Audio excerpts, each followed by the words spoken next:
আজকে টুনটুনি ওর মামা বাড়ি জলপাইগুড়ি যাচ্ছে আর এদিকে সকাল থেকে আমি প্রচুর কাজে ব্যস্ত। সো চলো তাহলে আজকের ব্লগটা শুরু করা যাক। সকালবেলা ঘুম থেকে উঠেই সোনামা চলে এলো আমাদের বাড়িতে। এটা প্রত্যেক দিনই করে, তবে আজকে অনেকটা লেট করেও ঘুম থেকে উঠেছে। আর কোইন্সিডেন্টলি আমিও আজকে অনেকটাই ঘুম থেকে দেরি করে উঠেছি।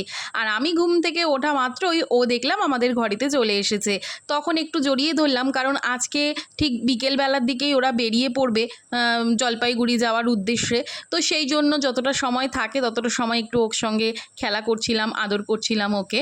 কারণ ও কিন্তু আমাদেরকে খুব ভালোবাসে, তাই সকাল বিকেল দুপুর যখন পারে তখনই আমাদের কাছে চলে আসে। আর ওকে তো অনেক কথা বলছিলাম, আমাকে নিয়ে যাবি কি না, জেঠুকে নিয়ে যাবি কি না। ও সমস্ত কথারই উত্তর দিচ্ছিল যে হ্যাঁ, ও সবাইকে নিয়ে যাবে। আর দেখো, আমাদের বাড়িতে এসে না ও সব থেকে বেটার যেটা সেটা হচ্ছে ও ভীষণ খেলা করে। ও একেবারেই দুষ্টুমি করে না। ও সব সময় ভীষণ চুপচাপ থাকে। আর এমনটা নয় যে ও খুব জ্বালাতন করে, ও কিন্তু বরাবর আমাদের বাড়িতে এসে ভীষণ খেলা করে। দেখো, কিছুক্ষণ খেলা করে নিল, তারপর আমাকে আবার রান্নার জন্য হেল্প করছে। আমি যদিও বা ওকে দিয়ে মাঝে মধ্যে একটু কাজ করাই, কারণ যখন দেখি একটু দুষ্টুমি করছে তখন ওকে কাজ দিয়ে দিই। তখন কিন্তু ও সেই কাজের মধ্যেই ওর মন চলে যায়, তখন আর দুষ্টুমিটা করে না। তাই আমি ওকে বললাম যে একটু চাল কুমড়োটা ধুয়ে দে। ওকে যা কাজ বলি ও কিন্তু সেই সমস্ত কাজগুলোই আমার হাতে হাতে করে দেয়। বিশেষ করে জল এনে দে, বাসনটা ধরো ধুলাম, দুটো থালা, সেই দুটো থালা ওকে দিয়ে পাঠিয়ে দিই, যা রেখে আয়। এই কাজে ওকে সবসময় আমি ব্যস্ত রাখি। দেখো কিভাবে চাল কুমড়োগুলো ও ধুয়ে ধুয়ে থালার ওপরে তুলছে। ও জানে যে কিভাবে ধুয়ে তুলতে হয়। আর চাল কুমড়ো ধোয়া হয়ে যাওয়ার পরে ও না থালাটা নিয়ে মানে রাখার চেষ্টা করছে যে থালাটা আমি রাখি। তো আমি ওকে বললাম যে থালাটা রাখতে হবে না মা, তুমি থালাটা আমার কাছে দাও, আমি রেখে দিই। কিন্তু ওর সেটা হলো না, ও নিজে থালাটা রাখবে। তো থালাটা রাখলো। যাই হোক, এইভাবে কিন্তু সারাটা দিন টুনটুনি আমাদের সঙ্গে মানে সময়টা কাটায়। এই দেখো, থালা রাখার পরে বলছে জল ফেলে দিই। তা আমি বললাম না, জলটাও আমি ফেলে দেবো। তখন রাজি হলো, আচ্ছা ঠিক আছে তুমি ফেলে দাও। তো আজকে সকালবেলা বেশি কিছু রান্না করিনি। আজকে রান্না করেছিলাম শুধুমাত্র চাল কুমড়োর ছেচকি আর ভাত। তো চাল কুমড়ো ছেচকি আর ভাত দিয়েই দাসবাবুকে আর টুনটুনিকে দিয়ে দিলাম ভাত খেতে। টুনটুনি তো আর খায় না, ওই মেখে ঝেঁকে রেখে দেয় দুই এক গাল, যেটুকু খায় আর কি। আগ্রহ করে জেঠুর সাথে খেতে তো বসে, এটাই অনেক।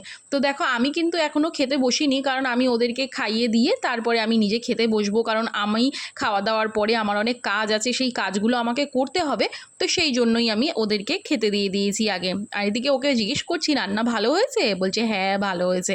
তো যাই হোক, সকালে টিফিন করে নিয়ে আমার কিছু কাজ ছিল, তো সেই কাজগুলো আমি পুরোপুরি করে নিয়েছিলাম। তারপরে দুপুরের রান্নার দিকে গিয়েছি, কারণ এই কাজটা এই সকাল টাইমে না করলে না আর হয় না।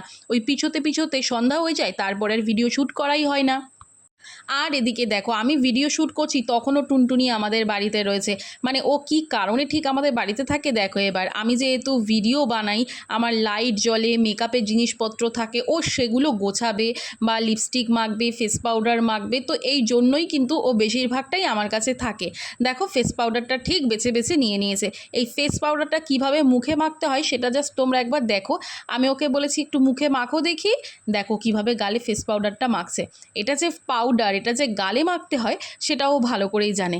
তো সেটাই বলছি, বেসিক্যালি ও কিন্তু এই জন্যই আমাদের কাছে আসে, কারণ আমরা ওকে কোনো কিছুতে বকি না বা কোনো কিছুতে বাধা দিই না। ও কোনো কিছু নিয়ে খেলতে চাইলে আমরা সেই জিনিসটা ওকে দিই। তো যাই হোক, শ্যুট শেষ হয়ে গেছে, তারপরে আমি আবার দুপুরের রান্নার দিকে চলে এসেছি। আজকে দুপুরবেলা রান্না করছি হচ্ছে রুই মাছের ঝোল। তো চাল কুমড়োর ছেচকিটা রয়ে গিয়েছিল, আর একটু লাফা, দুটো পটল আর দুটো আলু দিয়ে মাছের ঝোল করেছি পাতলা করে। ব্যাস, রান্না করতে বসে আমি কিন্তু লিপস্টিক মেকআপ কিছু তুলতে পারিনি, কারণ খুবই ব্যস্ত ছিলাম। এদিকে খিদেও পেয়ে যাবে, দাসবাবুর দুপুর হয়ে আসছিল। তো রান্না শেষ করে নিয়েছি, তারপরই কিন্তু দেখি টুনটুনি রেডি হয়ে চলে এলো। যেহেতু মামা বাড়িতে যাবে, তো সেই জন্য রেডি হয়ে আমাদেরকে দেখাতে এসছে যে আমি রেডি হয়ে গিয়েছি, একটু পরেই মামার বাড়িতে চলে যাব। তখন একটু টুনটুনিকে অনেকটা আদর করলাম, কারণ ও যাচ্ছে হয়তো অনেক দিন পরে আসবে, কম করে হয়তো 1 মাস পরে আসবে। তো 1 মাস ওকে দেখবো না, তো ওকে তো মিস করবই। সেই জন্য আমিও একটু আদর করে নিলাম। তারপরে ওর জেঠুও ওকে একটু আদর করে নিল, কারণ ওর জেঠুকে ও যে এত ভয় পেত, সেই জেঠুকে এখন এত বেশি ভালোবাসে যে প্রত্যেক দিন সকালবেলা খালি জেঠু জেঠু করতে থাকে। সো ফাইনালি টুনটুনিরাও চলে গেল, আর এদিকে আমার স্নান পুজো সেরে আমি ফেলেছি। আর এবার দুপুরের লাঞ্চ করবো। আর লাঞ্চে কী রান্না হয়েছে সেটা তো তোমাদের আগেই বলে দিলাম।